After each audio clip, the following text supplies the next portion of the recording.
All right. Hey, everyone. It's been a long time, hasn't it? I hope I remember how to do this. I was traveling. The first week that I missed, I was in Utah hiking. And the second week that I missed, I was in Kansas visiting my dad. And I also got to see Joe there because Joe lives in Kansas. So we got together. So that was fun. One thing that's happened in the 3 weeks that I've been gone, I'm sure most of you have heard about it, but maybe not everyone, is that I became inspired to start translating the Tao Te Ching. And I am genuinely translating it. That's exactly what's going on. So it's a lot of fun. It happened when I was listening to Anne here in the sanctuary. I had listened to Jacqueline and Rhoda sharing from the Tao on Sunday night, and there was a particular translation. In fact, I have it right here. There was a particular translation of chapter 3 that said, thus the governance of the sage empties their hearts, fills their bellies, weakens their ambitions, strengthens their bones. And for some reason, that strengthens their bones kind of stood out to me. I don't know why, it just kind of stood out. It had no meaning, but it just stood out. Then I was listening to Anne here in the sanctuary a few days later, and she was sharing on, I think it was anguish. She was sharing on anguish. And she said something about she could feel it in her bones. And when she said she could feel it in her bones, I knew exactly what she meant. And I don't know why this doesn't even make sense, and inspiration doesn't have to make sense. Somehow, the fact that Jacqueline and Rhoda read that sentence about strengthens their bones, and Anne said, I felt it in my bones. Somehow those things collided. That's the only way I can describe it, because it doesn't make any sense. They collided, and I suddenly felt inspired to translate the Tao. Now, it's very interesting the way this is occurring, because it's almost as if everything else has been put on hold. Since my retirement and up until this time, as you guys know, I was very deep into devotion, very deep into meditation, very deep into contemplation, very deep into silence. That's not happening right now. The only thing that's happening right now is the Tao. and I do sometimes feel to close my eyes as if I'm going to meditate. So sometimes I'll put it aside and I'll say, okay, I'm going to close my eyes now. But as I close my eyes, the only thing that happens is that maybe I'm distanced a little more from this energy to translate the Tao, but I'm sitting there watching this energy. It's like it doesn't stop. It does stop when I'm supposed to give my attention to something else. Like right now, I don't feel it. Yesterday, I hadn't seen my mom in 3 weeks. She was traveling. Yesterday, I picked her up at the airport and it stopped. I mean, it just stopped so that I could give her my full attention. So it's kind of funny. It will just stop. I mean, when it's time for me to really be somewhere else. But it doesn't care if I take a shower. It doesn't care if I clean my house. It doesn't care if I eat. All that stuff, it doesn't stop for. So it's really a very funny experience. But I trust it completely. I mean, even when I close my eyes and, what's supposed to be meditation and it won't stop. And I've sat with it for as long as an hour like that, so, and it won't stop. And I'm just watching it. I mean, it amazes me. And sometimes the mind will have a little thought like, well, it should stop so you can meditate. And immediately I feel a response. It's kind of like, it doesn't have words. I feel the response, but I feel a response like, who says that? Or that's not true. Or this is perfect. Like complete non-judgment arises out of the energy itself. Right? So it's a lot of fun. Now, when I say I'm genuinely translating it, what I mean is this isn't like NTI or inner Ramana, where it felt like a channeling experience, where I heard an inner voice, nothing like that at all. What I am using as a primary resource, but certainly not my only resource, is there is a word for word translation. In fact, maybe I'll just show that to you. Maybe that's the best way.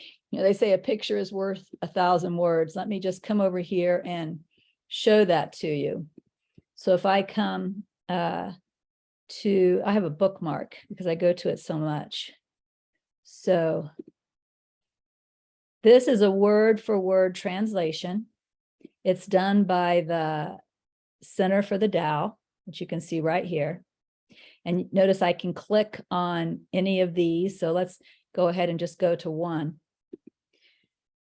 Now up here is their translation of the word for word. I'm looking at this. This is the word for word. So notice this says way, but way could also mean, that Chinese character could possibly mean road, principle, speak, think, or suppose. All right. And then it says approve, but that could also mean can, may, fit, or suit. And then way again, and then wrong, which fortunately doesn't have too many meanings, and then ordinary, right? And then way. And then there's the actual Chinese characters. So what happens is I come and I examine this.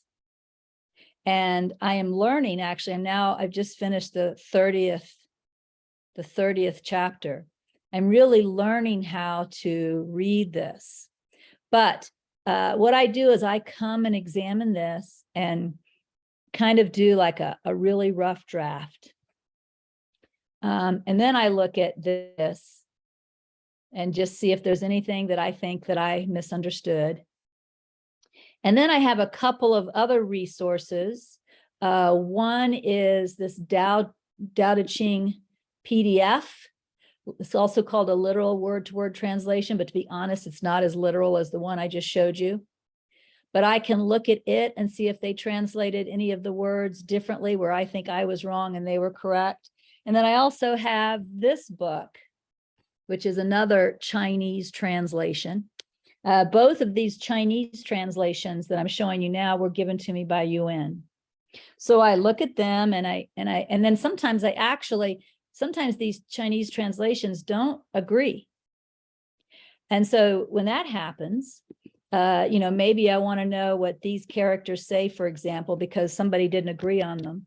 I literally copy them and I go to, shoot, I can't get there because of, there we go, let me lower that down. I go to Google and I ask Google, what does this mean?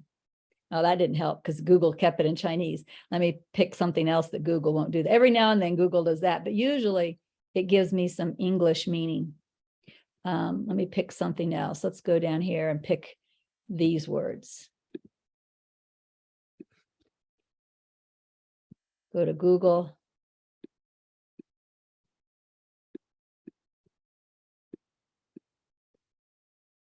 Famous mother of all things, see?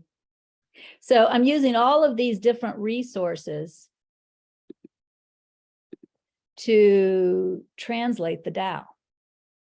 I'm also using dictionary, regular English dictionary. What does this word really mean to get to the heart of a word?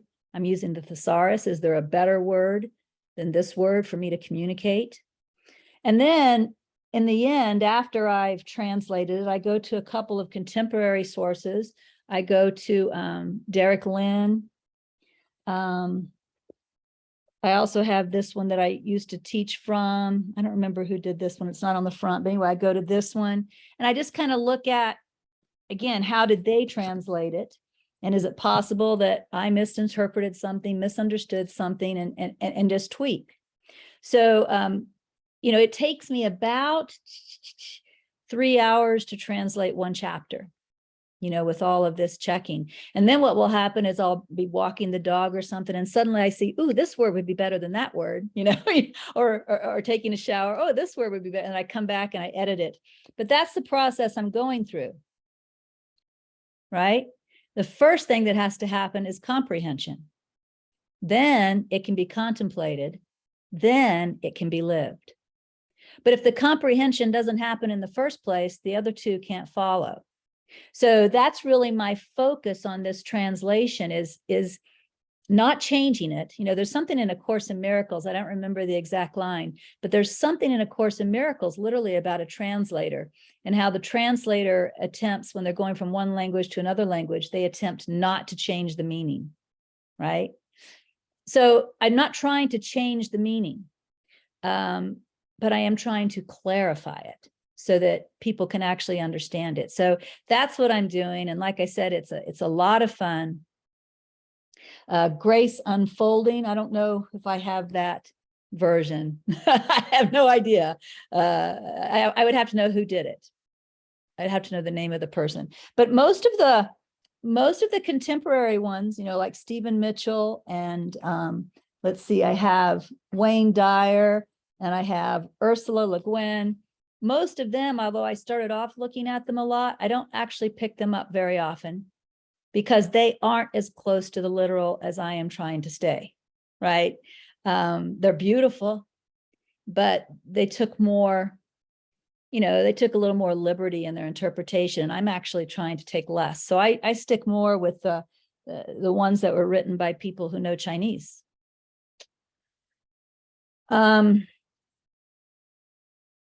The other thing I wanted to say is, Jacqueline and Rhoda, as you guys probably know, are sharing from the Tao Te Ching on Sunday nights at 6 p.m. Eastern Time, 4 p.m. Mountain. And they have started sharing from this translation. So I'm sharing it with them, and they're starting to share from it. So if you want to hear part of it, you can listen to them. If you're unable to come into the sanctuary and listen to them, you can come to the Awakening Together website. And if you just go under audios and podcasts and then look underneath Jacqueline, you'll find Enlightened Leadership, Building the Foundation. That's where they're sharing from the Tao. And so again, they're sharing from the translation I'm doing there too. So you could go and listen to that audio on your own time. When this is done, I intend to do like I've done with other books that I've written or scribed. I intend to donate the copyright to Awakening Together and then publish it on Awakening Together's behalf.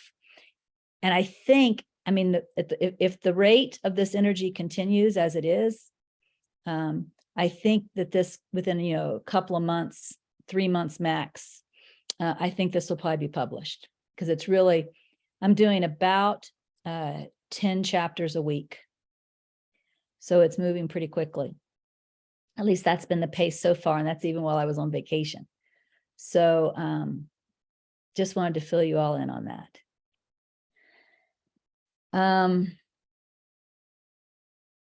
All right, so maybe now I guess there's nothing else coming to my mind to say. So I guess now it's time to get to work, right? See if I remember how to do this. See if I can step out of the Tao in order to step into 7 steps to awakening and out of the stillness. So according to my notes, I am ready for number 239.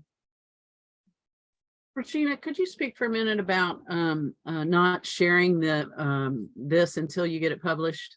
Oh, sure. Yeah. Well, yeah, because I've already gotten one email, somebody asking me for it, and I may get other emails as well, or Jacqueline or Rhoda might. But we're not sharing it. And the reason we're not sharing it is because, as I mentioned, I'd like to publish it for Awakening Together. And when you publish through Amazon, which is what I will do, they have these robots that go out and search the internet to see if they can find it already out there in the public domain. And if they do already find it out there in the public domain, it could be posted in Facebook, it could be posted on somebody's website, anything. Then I have to, or we have to jump through hoops, to prove it's ours before they'll let us publish it. So again, this isn't going to take long, right? We're talking 2-3 months, I think, max.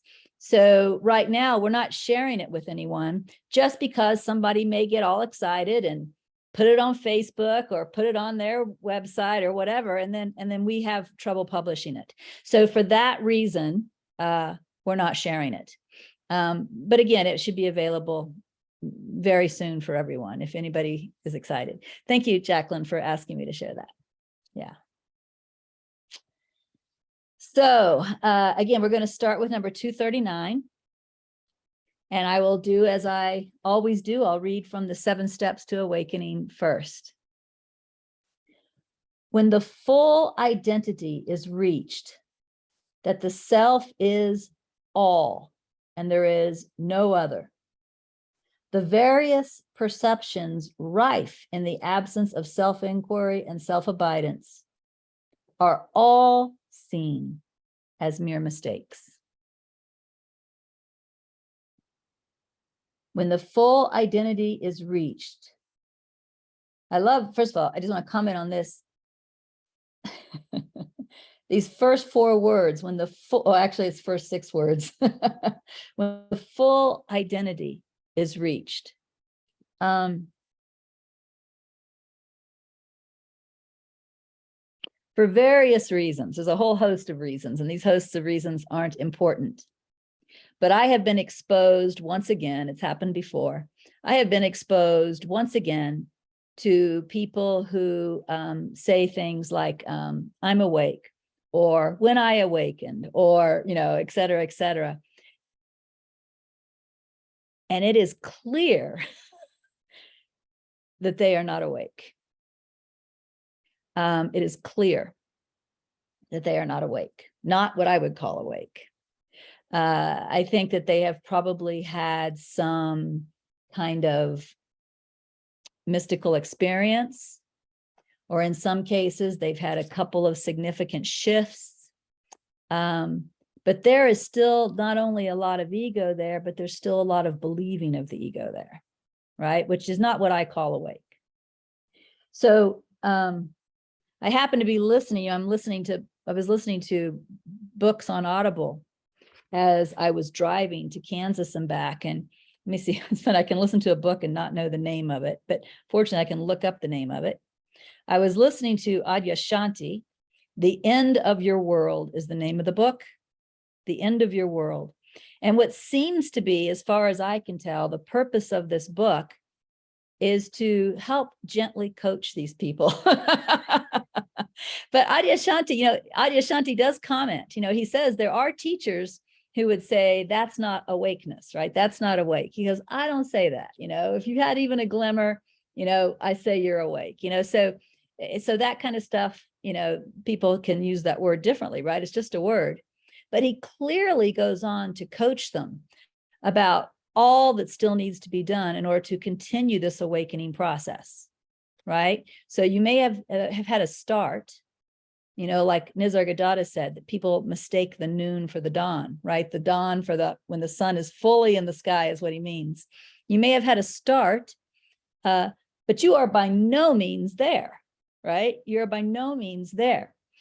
And so what I love about this is that this is very, very clear. Listen to these words again. When the full identity is reached, that the self is all and there is no other, right? When it's full, not when it's partial, not when it's just begun, right? When the full identity is reached, that the self is all and there is no other.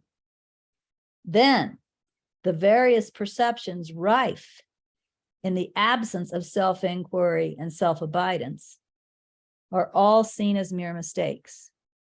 So then you realize that all of that believing that you did before was just a mistake.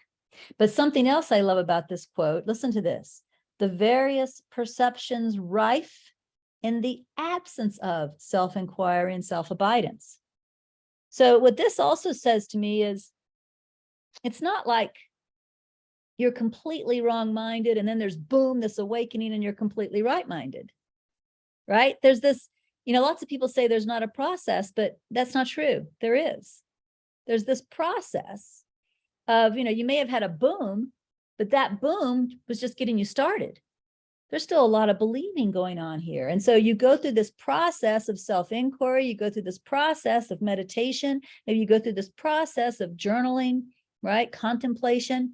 And when you are in those states, when you're really practicing self-inquiry, like Shauna demonstrates for us, when you're in those states, in that moment, you're in clarity.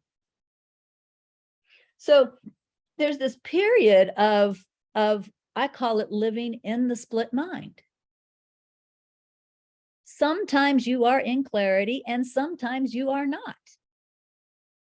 And I think that people really need to see this fact, because people tend to try and label people as either awake or not awake. And they don't recognize this bothness, right? Awake in this moment and not awake in that moment. In fact, this leads to what my next game is going to be next week. So this is kind of fun. This will tie right into next week's game.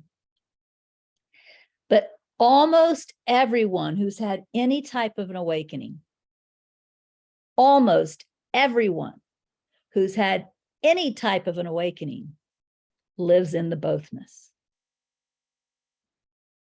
Then what happens as they journey in their awakening is the ego part becomes less and less, and the clarity part becomes more and more, assuming they're doing the work and not just walking around saying, I'm awake. There's nothing that will hinder you more than saying, oh my God, I'm awake. Right? Awake, I'm awakening is a beautiful statement because that recognizes this process. But as soon as you start thinking, I'm awake, that's it, I'm awake, then this process of awakening is stalled. So this quote, again, now that I've explained all that, listen to this quote and how beautiful it really is. I have no idea. I probably did not understand all this. We'll look and see what I wrote back in 2012, but this quote is just so beautiful. When the full identity is reached, that the self is all and there is no other, the various perceptions rife in the absence of self-inquiry and in the absence of self-abidance are all seen as mere mistakes, right? So first, nobody's 100% ego, but you remember Bernadette Roberts showed just a little pinhole of clarity, right? A little pinhole. So first, you're almost 100% ego, 99.5% ego. And then there's some type of an awakening or realization where this process begins. And in fact, I think Bernadette Roberts kind of demonstrated this a lot too, where she would show those circles and that hole would get bigger and bigger and bigger and bigger, right? You start moving further away from ego. I've often used the example of a radio dial, like you're on WEGO and here's WGOD. And what happens is you're moving closer and closer. And as you move closer and closer, WEGO gets less and less loud, more and more staticky, and WGOD gets stronger and stronger. But until you've had that full identity reached, you're actually still living in the split mind. I was talking to someone last week who was very confused, and we'll probably talk again, was very confused because she had this teacher that seemed to be very clear. And then she didn't give me details, but something happened. Well, the way she worded it was the teacher's shadow, right? Something happened where the teacher's egoic part really came out, was completely blind to the teacher. The teacher did not see it, hurt a lot of people. And it's very confusing to people. How can this happen? How can there be such clarity and then such shadow or darkness or ego or blindness or whatever you want to call it? That's just the way it is until it's not. You see? That's just the way it is until it's not. And so again, our purpose is to continually move towards that full realization, which means continually less and less believing, seeing through the ego more and more, learning not to act from the ego, right? Continually moving that dial away from WEGO to WGOD. That's our job. And it's a mistake if we think anybody else has a different job, if we think they are supposed to be perfect. That's our error. Very few people reach that level of perfection, right? But that doesn't mean that the clarity is not perfect. Isn't that funny?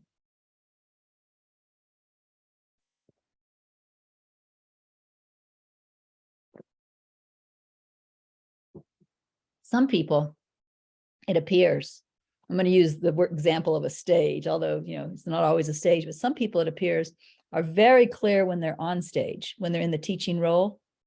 The second they step off the stage, they slip right back into ego. The trick is to learn to maintain that clarity in all parts of your life, right? That's what we're here to do.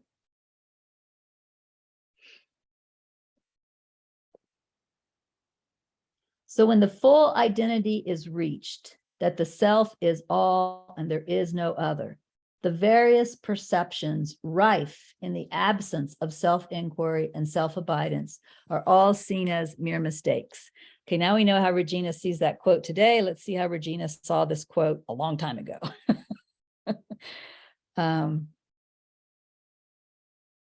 When attention is focused on the mind and the world, it is scattered among an abundance of objects and experiences. When attention is focused on the watcher, it is truly focused. True focus distinguishes between the real and mere passing appearances.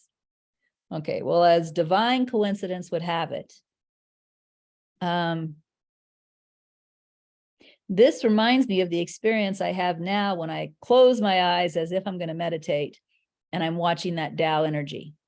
Let me read this again and I'll tell you what I mean by that. When attention is focused on the mind and the world, it is scattered among an abundance of objects and experiences. That's really not the part I'm referring to. This is the part I'm referring to.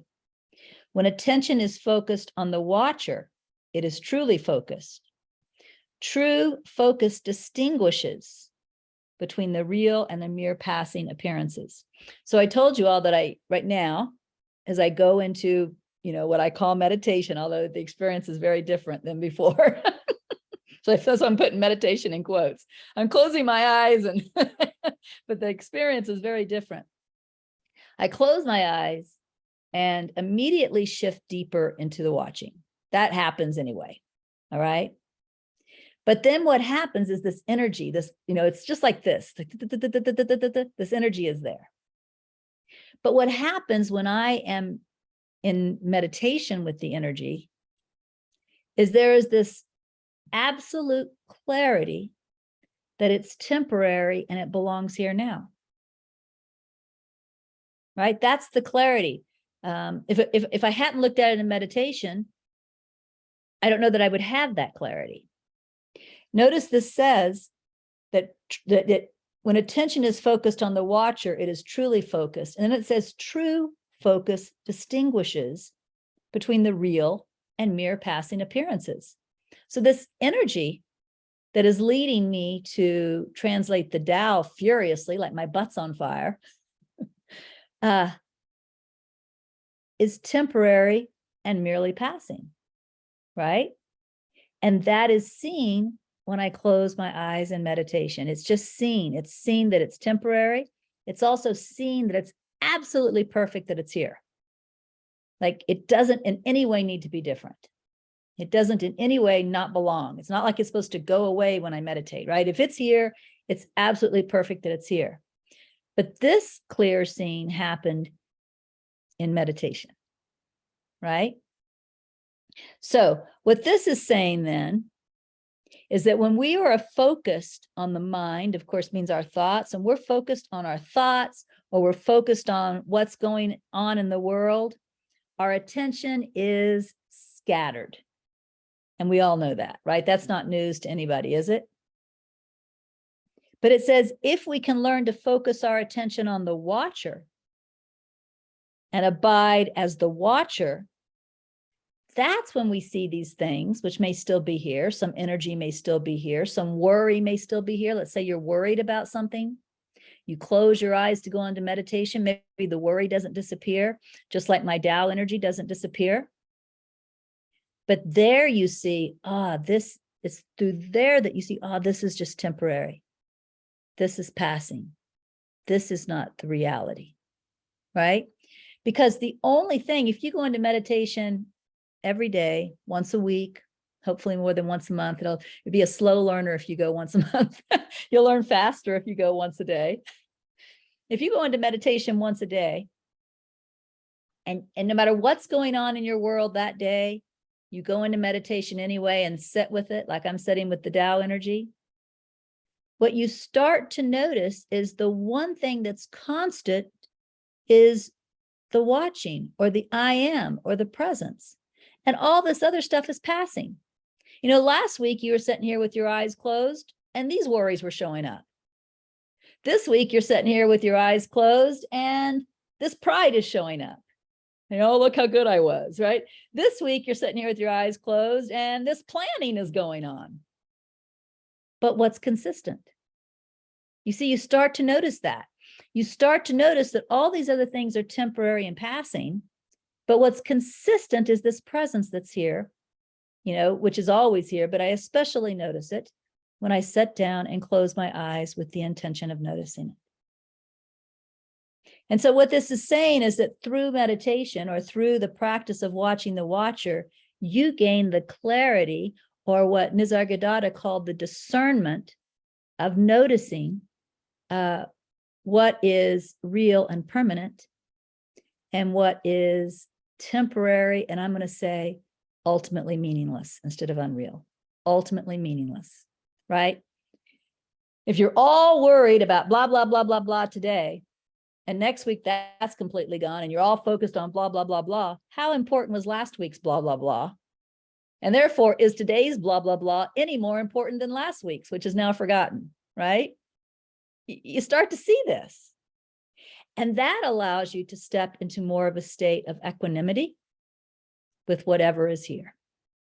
It doesn't mean things won't be here, just like this Tao energy is here. It's just that they are put in their proper perspective. They're temporary, and they don't have that all importance that we tend to put on them, right? So again, when attention is focused on the mind and the world, it is scattered among an abundance of objects and experiences. When attention is focused on the watcher, it is truly focused. True focus distinguishes between the real and mere passing appearances. And that is 239.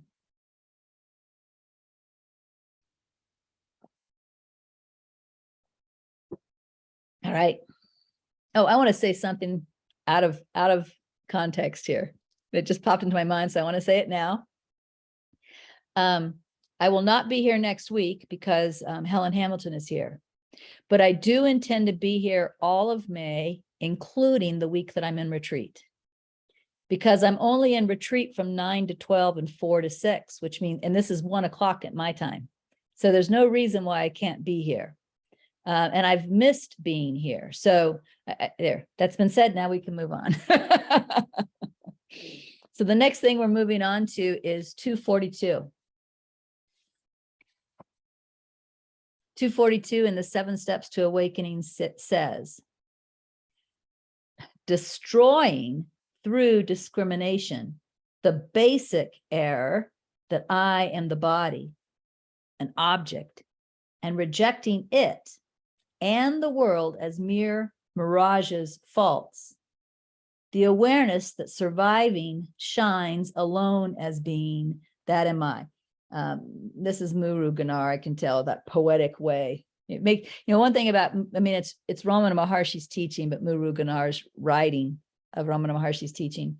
One thing I love about the way Muru Ganar writes is he forces you to slow down and read, right? You can't just, Nisargadatta is very simple. You can kind of read, and maybe miss something. Muru Ganar, there's nothing simple about the way he writes, so you have to slow down and really read it. So destroying through discrimination. Now, we just talked about what discrimination is. Discrimination is when you focus on the watching, and then by focusing on the watching, you notice that everything else is unreal, temporary, meaningless, passing. It won't be here tomorrow, right? You notice that. That's discrimination. So destroying through discrimination, the basic error that I am the body, an object, and rejecting it and the world as mere mirages, false. The awareness that surviving shines alone as being, right? The awareness that surviving shines alone as being, that am I. In other words, I am only that presence, that same presence that was there in meditation. But I'm only that. I'm not all that other stuff that showed up in meditation or in your daily life. I'm just using meditation as the focus. But I'm not all that other stuff.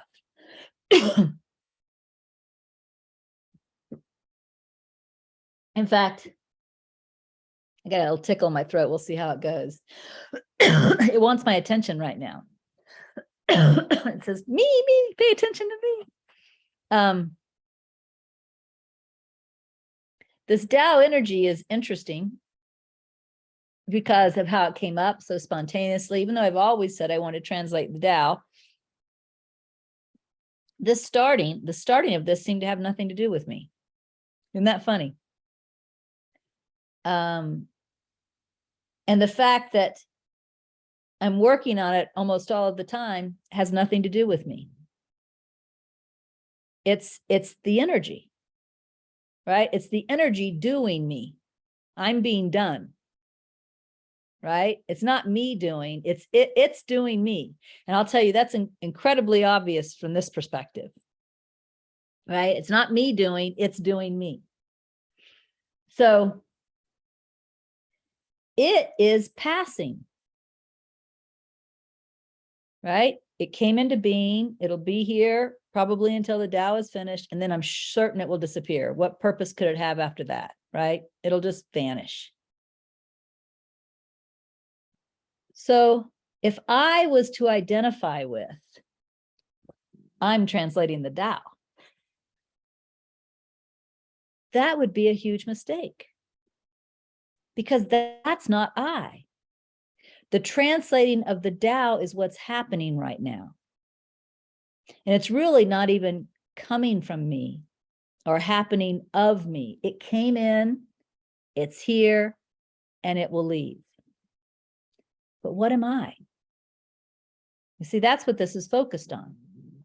Now, I'm talking about the Tao energy because that's, of course, what I'm living with right now. But let's talk about anger.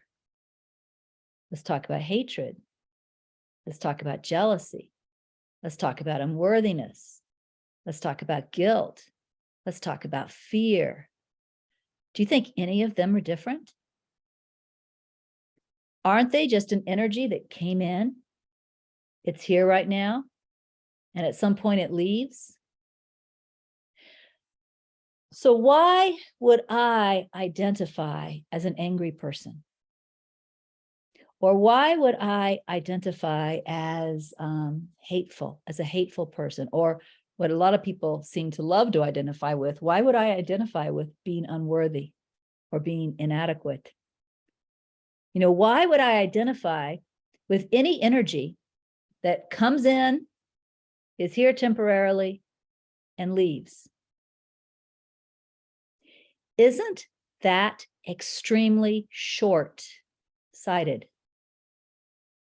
That's probably the best use of the word short-sighted,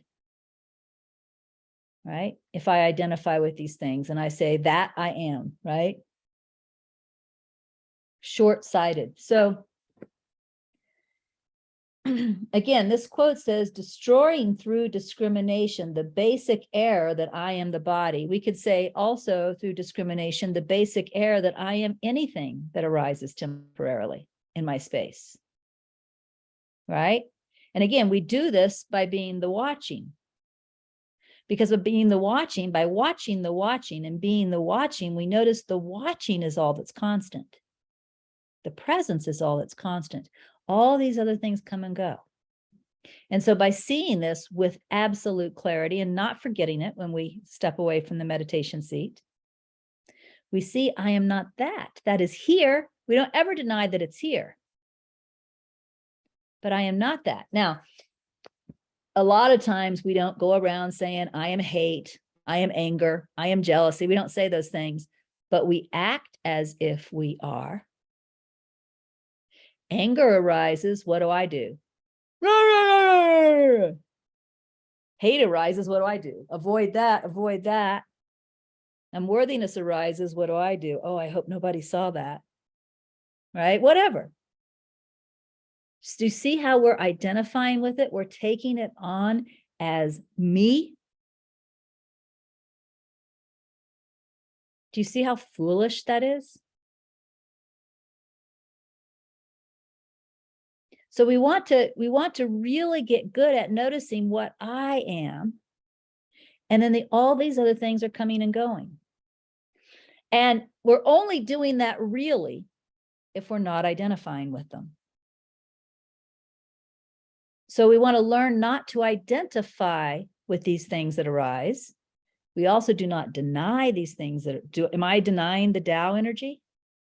No. It's no different with jealousy or hatred or anger or unworthiness or guilt or fear. We don't deny it. We simply see it as temporary, coming and going. And if you see it as temporary energy coming and going, you do not identify with it, which also means you do not act from it. You just let it come and let it go. Right? You don't let it be something that you identify with.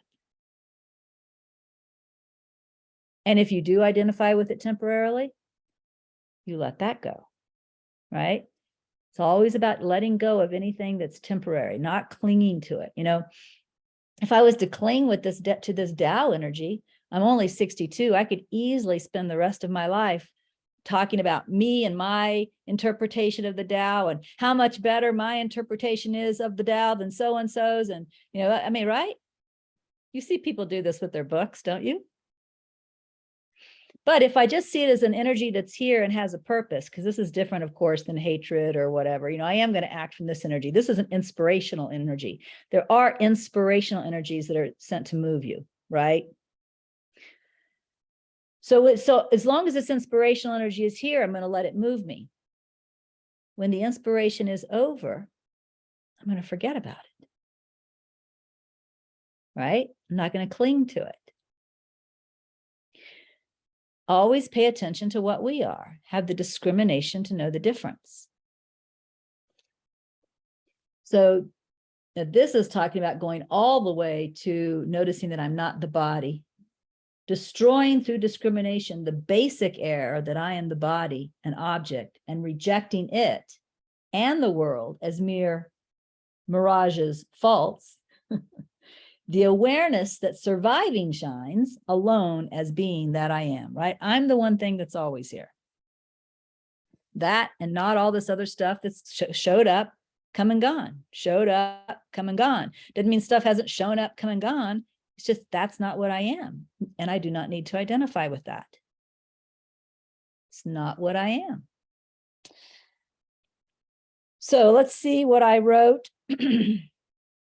This is out of the stillness. This is 242A. There's also a B, but I only highlighted 242A as something I wanted to share from. Watching glued to an object through identification and value attachment forgets that it is watching alone. Watching itself, it remembers, and the glue that appeared to bind it to an object disintegrates. Well, that's just a summary of everything we've been saying. So thoughts come in, I'm mad at, the weather. I'll be mad at the weather. I'm really not. Today it's raining for the second day in a row here. You would not believe how rare that is here. So there's no way that I could hate this, but let's pretend like I do. Dang it, it's raining again today, right?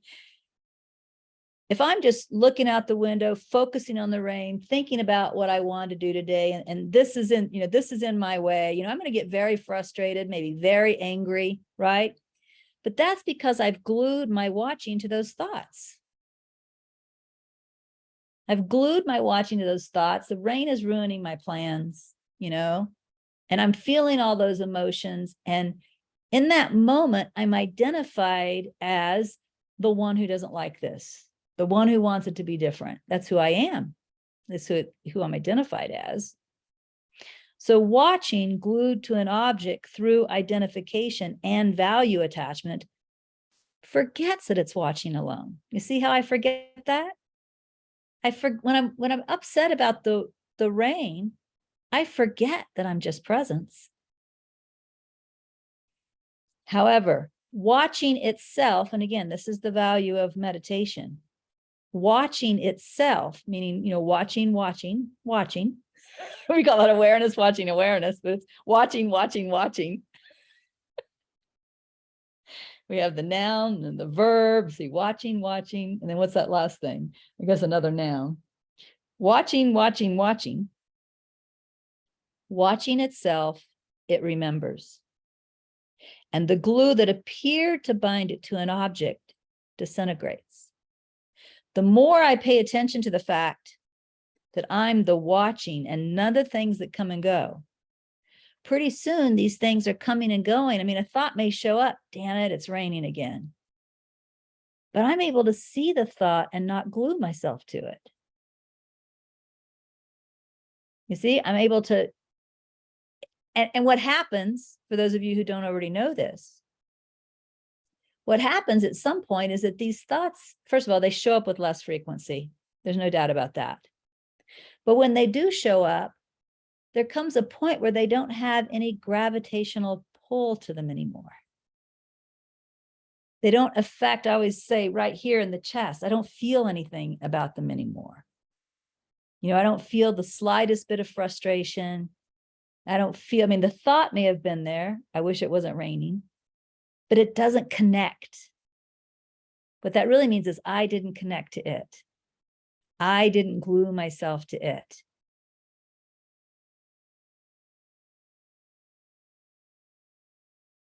And that's a wonderful place to be, right? That's a wonderful place to be, is, they do show up with less frequency. I can't say that they show up with, but you know why that is. If the thought showed up, I wish it wasn't raining, and I glued myself to it, I give my attention to it, I'm going to get more thoughts along that same track. If the thought shows up, I wish it wasn't raining, and I don't glue myself to it, it just dissolves. And there aren't more thoughts along that track. So it's kind of like these opportunities to believe arise. But if you don't take the opportunity, everything that was going to give you doesn't come. So as a result, there are a lot less of the, I say a lot more or less, that doesn't make sense. There are a lot less of these thoughts. There's a lot more less of them. That does kind of make sense if you hear it right. Maybe I've been reading too much Chinese. I don't know.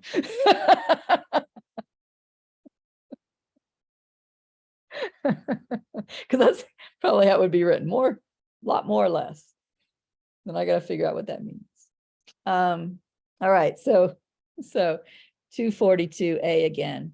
Watching glued to an object through identification and value attachment forgets that it is watching alone. Watching itself, watching, it remembers. And the glue that appeared to bind it to an object disintegrates. By the way, I'll go ahead and read 242B to you, even though I wasn't planning to. 242b says, the thought, I am the watcher, is a mental exercise. Watching itself is not thought or thinking. And that was probably, at the time that I wrote this, still very important to me. You know, I was still learning to watch awareness. And so, you know, what used to happen is I used to close my eyes and really continually tell myself, I am the watching. And that may have been a little bit helpful in order to train me. But that isn't the same as watching the watching, right? And at this time when I wrote this, I wouldn't have written it if I didn't still need to distinguish between the two, right? Because remember, I wrote this for me, not for you, right? So the thought, I am the watcher, is a mental exercise. Watching itself is not thought or thinking. And in fact, one thing that's really interesting about watching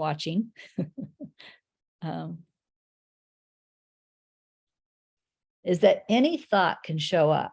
You know, some people think that when you go into awareness, watching awareness, what's supposed to happen is that you have no thoughts. You know, like if you have thoughts, you're wrong then, right? A thoughtless space can occur, don't get me wrong, but thoughts can occur too. And they don't need to interfere. They don't need to interfere with being aware that you're aware, right? They just don't need to. And so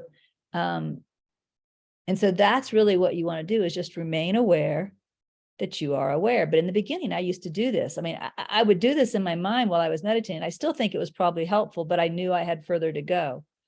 But like, let's say I started thinking about, let's say it wasn't just the Tao energy, but I started thinking about, now I wrote this word, maybe I should have written, like I started thinking about it during meditation. Then I might notice that I'm in thought, that I'm lost in thought. And what I would do was I would go, okay, I see that thought. I see that thought. I am aware of that thought. And I literally talked myself back into being aware of awareness. I had to go through all of that in the beginning, right? Just kind of walking myself back. And I think that was helpful. But the point that I'm making for myself here is that that's still a lot of thought. You know, it's not just abiding aware of awareness. So anyway, we only have about 4 minutes left, so I'm not going to start anything new. Jacqueline has written, I heard Tara Brach saying the same thing this morning about the I am bad belief.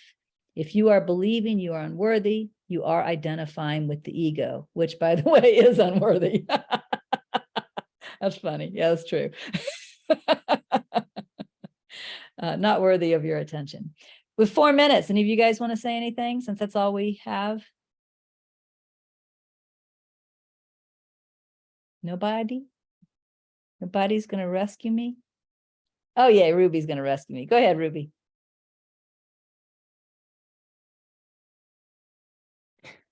Okay.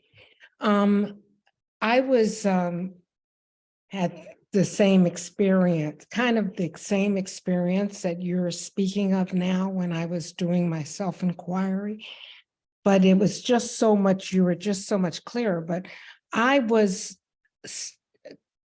kind of, you were saying watching. I can understand the two watchings, but the third watching. Okay, so it's like Regina watching Jacqueline. Oh, I got right? it. So it's watching, right?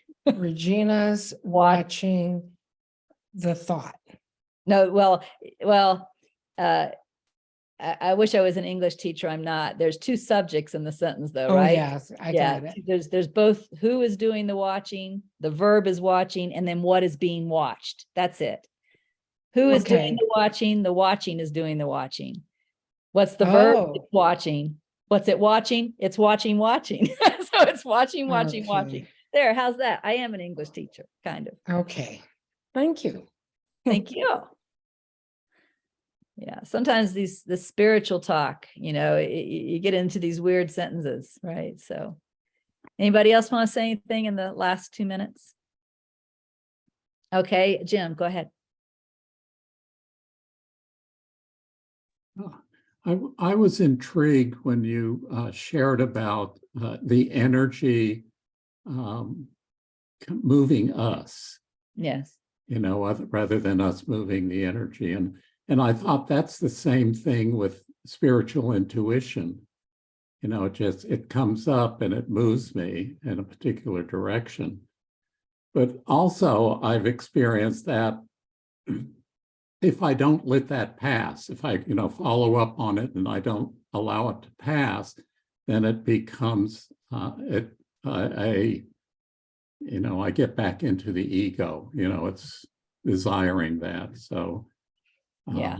So anyway, I appreciated that comment. No, that's a good point. It's really important to let everything pass.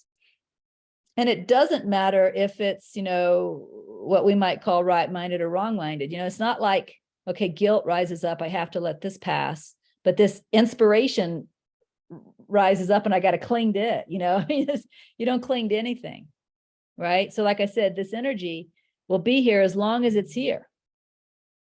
And when it's completed itself, it will go. And when it goes, I let it go, right? And I go on to whatever comes next. So we don't cling to anything except, unless you're listening to Ramana Maharshi, you cling to the true self. There's something you can cling to. If you need to use that clinging, cling to the self. Cling to watching the watching. That's the right use of clinging.